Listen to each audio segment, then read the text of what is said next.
వ్యవసాయంలో రైతుకు అడుగడుగున సమస్యలే. ప్రకృతి వైపరీత్యాలు, వర్షాభావం, చీడపీడలు ఇలా అనేక సవాళ్ల మధ్య రైతు నిత్య పోరాటం చేస్తున్నాడు. అయితే వీటికి తాత్కాలిక పరిష్కారంతో కాకుండా దీర్ఘకాలిక ప్రణాళికతో ముందడుగు వేసే రైతు రాజుగా నిలుస్తున్నాడు.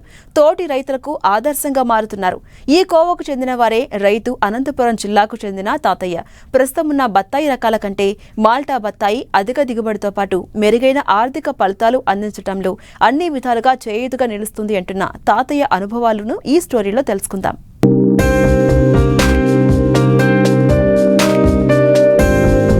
పంట దిగుబడి ఎంత తొందరగా చేతికొస్తే రైతుకు అంత లాభం.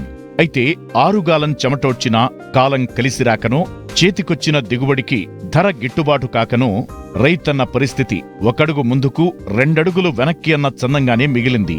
కొన్ని నెలల్లో ఆదాయాన్నిచ్చే ఆహార వాణిజ్య పంటల సాగుపైనే పూర్తిగా ఆధారపడటమే అత్యధిక అన్నదాతల దుస్థితికి ఒక ముఖ్య కారణం.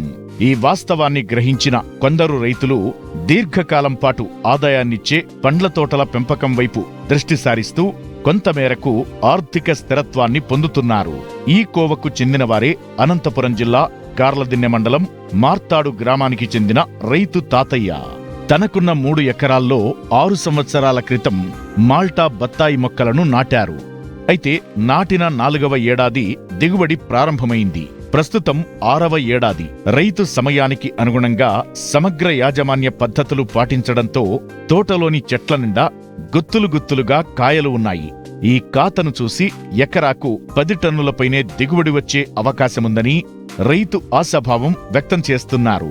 ఇటు మార్కెట్లో కూడా మంచి ధర పలుకుతుండటంతో ఇతర పంటలతో పోల్చుకుంటే దీర్ఘకాలం దిగుబడులనిచ్చే బత్తాయి తోటలే మేలంటున్నారు.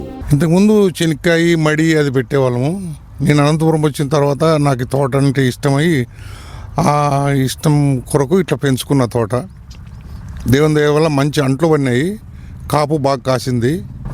ఇది 3 ఎకరాల 20 సెంట్లు ఉంది. గ్యాప్ మొక్కకి 15 అడుగులు గ్యాప్ ఉంది. 600 మొక్కలు పడినాయి. ఇవి నర్సరీలో కొనేంటి. అవి ఈ చెట్లు నర్సరీలో తీసుకోండి. మొక్క అప్పుడు 60 రూపాయలు మొక్క పడింది. చెట్లు వచ్చేంత వరకు 3 ఏళ్ళు కాపుకు పట్టింది. 4 ఏళ్ళు సంవత్సరం కాపు కాయడానికి పట్టింది. అంతవరకు ఒక 4 లక్షలు పెట్టింట. 3 ఏళ్ళకి గాను 4 లక్షలు పెట్టింట. 4 లక్షలు పెట్టినాక ఇప్పుడు మనకు పంట చేతికి వచ్చింది. ఇంతకుముందు కూడా పోయిన తూరు కూడా కాసినాయి. ఎప్పుడేను ఇంత కాయలేదు, తక్కువ కాసిండే. అప్పుడు చెట్లు సన్నగా ఉండే, ఇప్పుడు బాగా పెద్దగా అయినాయి చెట్లు. ఈ తూరు ఏదో బాగానే వస్తుంది అనుకున్నా. రేటు కూడా బాగానే ఉంది అంటున్నారు. ఆ మొక్క నాటినప్పుడు 4 ఏళ్ళు అయింది నాకు చేతికి వచ్చేకి. ఇప్పుడు 6వ సంవత్సరం ఇది తోట. మందు ఎక్కువ బాగా ఎన్ని తూర్లు 15 రోజులకి 20 రోజులకి స్పేరింగ్ చేస్తే చెట్టు పెరుగుతుంది. మందు కొట్టుకోకుంటే ఆ ఇగురు వచ్చిందంతా పురుగు తినేస్తుంది, చెట్టు అభివృద్ధి రాదు. ఆ ఇగురు వచ్చినప్పుడు మందు కొడితే ఆ ఇగురు వచ్చి ఏమి ఆశించుకోకుండా తినుకోకుండా ఉంటే ఇగురు బాగా పెరుగుతుంది. మందు కొట్టుకోకుంటే ఆ ఇగురు తినేస్తుంది. ఎన్ని రోజులకి చెట్టు అభివృద్ధి కాదు. చెట్లు ఇగురు వచ్చినాయని సందర్భంలోనే బుడ్డు వచ్చింది, ఇగురు వస్తుంది అనేటప్పుడు ఒక తూరు కొడతాము. మళ్ళీ ఒక వారానికి మళ్ళీ కొడతాము. ఆ ఇగురికి 3 తూర్లు కొట్టాల్సి ఉంటుంది. ఇగురు పెద్దగా బలిచే వరకు 3 తూర్లు కొట్టాల్సి ఉంటుంది. ఇగురికి వచ్చి ఆ ఇగురు 3 తూర్లు కొడితే బాగా అయిపోతుంది. ఆ చెట్టు పెద్దగా అయిపోతుంది. ఎరువు వేస్తాను, చెక్క వేస్తాను.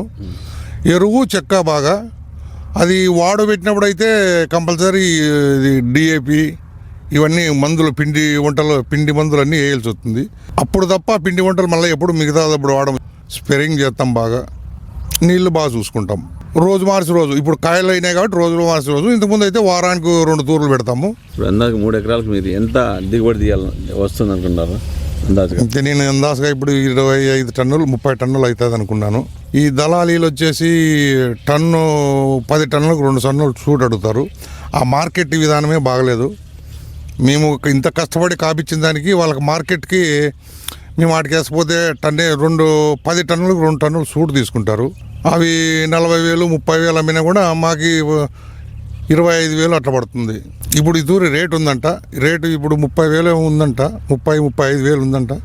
మా కటింగ్ పడడానికి ఇంకా 1 నెల అవుతుంది. మార్చి ఎండింగ్ అంతా కటింగ్ పడతాయి.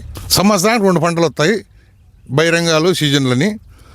ఇవి ఇప్పుడు వచ్చినాయి కదా, దీని తర్వాత మళ్ళీ నెక్స్ట్ ఇవి పీకుతానే మళ్ళీ వస్తాయి. అవంటే అంత రేటు ఉండవు.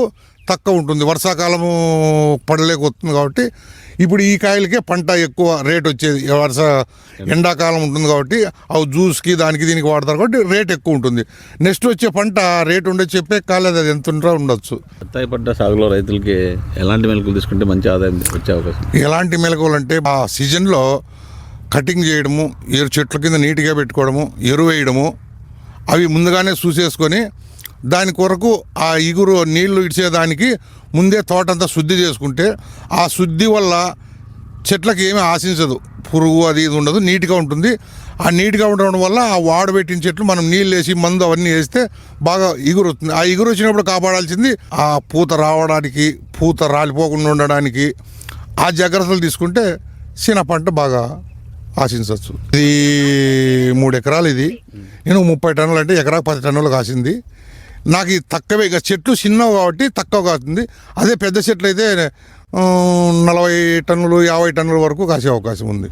ఈ చీనా చెట్టు లైఫ్ ఎంత మామూలుగా నాటితే ఎన్ని రోజులు? లేదంటే లైఫ్ ఒక 30 ఏండ్లు 40 ఏండ్లు. అందులో ఈ వాతావరణానికి అది ఏరుకులు వచ్చి చనిపోతుంది. దానికి చనిపోయేదానికి మనం ఏదన్నా మందు ఈ అగ్రికల్చర్లో కనిపెడితే మంచిది. పండ్ల తోటల రైతులకు ప్రభుత్వం నుంచి ఎలాంటి సహాయం కోరుతున్నారు? పండ్ల తోట నుండి సహాయం ఏం లేదు, కానీ వాళ్ళు మందులు సబ్సిడీకి ఇచ్చి, ఈ పిండి మూట్లు సబ్సిడీకి, ఈ డ్రిప్పులు ల్యాటరు ఇదంతా ఇస్తే మంచిది అనుకుంటాం. ఈ మార్కెట్లో సొంతంగా వేసుకొని పోయి అమ్ముకుంటే వాళ్ళు దళారు మాకు ఈ తోటలో వాళ్ళకి అందుబాటులోకి ఈగోకుండా ఉంటే మేము మార్కెట్కి వేసుకపోతే ఆ మార్కెట్కి వచ్చి వాళ్ళే కొనుక్కొని నాగపూరు బొంబాయి అవి పంపిస్తారు. మాకు ఆడ కూడా రేటు మిస్సింగే.